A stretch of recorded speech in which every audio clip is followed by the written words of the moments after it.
Շնորհակալություն ազգային ժողովի մեծարգո նախագահ, երեխաներին է կխնդրեմ իրականում սպասել դպրոցական, որովհետև կարևոր բան ունեմ ասելու։ Քիչ առաջ այստեղից ելույթ էին ունենում ընդդիմադիր պատգամավորներ, սիրելի դպրոցական երեխաներ։ Նրանց մի մասը առնվազն պատիվ ունեմ խմբակցության հետ կապված կա քրեական գործ, որ նրանց շտաբի պետը ընտրությունների ժամանակ ընտրակաշառք է բաժանել։ Օրինակ ձեր ծնողների ընկերներին, հարազատներին տարել են գումար են տվել, ասել են ընտրեք մեզ։ Դա անում են այն քաղաքական ուժերը, որոնք ունեն նպատակ թալանել ձեր երկիրը։ Ձեր դպրոցների կառուցելու փոխարեն հարստացնել իրանց գրպանները։ Մի աղջիկ կար խոսում էր այստեղից բավականին գեղեցկադեմ պատգամավորուհի խոսում էր հայրենասիրության մասին, այդ աղջկա հայրն էլ իր ժամանակին էր խոսում հայրենասիրության մասին, գյուղապետ էր, հիմա դատվում է կոռուպցիայի գործով, որտեղ թալանել է իր գյուղը։ Ես ուզում եմ դուք ճիշտ պատկերացում ունենաք հայրենասիրության մասին, որտեղ մի ուրիշ պատգամավոր էլ Հայկ Մամիջանյանը էլի խոսում էր իշխանությունը հայրենասերների մասին, վերջին անգամ պարոն Մամիջանյանը հայրենասեր բառը օգտագործել է Լեռնային Ղարաբաղում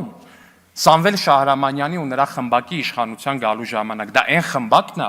որոնք որ ստորագրել են Լեռնային Ղարաբաղի լուծարումը։ Հիմա նույնը ցանկանում է անել Հայաստանում։ Ու եթե այս ընդդիմադիր ուժերի ցանկացածը իրագործվի, մեր դրոշը, մեր գեղեցիկ եռագույնը Հայաստանի Հանրապետությունում պիտի փոխվի։ Սրա փոխարեն կլինի ուրիշ եռագույն սպիտակ երիզով վերևում։ Ու դուք, ձեր եղբայրները, ձեր հարազատները պիտի ինչ-որ մի պահի գնան ու սկսեն Դոնբասում պատերազմել ուրիշ երկրի շահերի համար։ Հավատացնում եմ ձեզ, իրական հայրենասիրությունը Հայաստանի Հանրապետությունը ամրացնելն է, Հայաստանի Հանրապետությունը ամուր պահելն է ու Հայաստանի Հանրապետության դրոշի համար ամեն ինչի պատրաստ լինելն է։ Սա է հայրենասիրությունը։ Ու մի ուրիշ բան էլ ես մի քանի օրը Գյումրիում եմ, գիտեք Գյումրիում էլ կան ձերպես երեխաներ։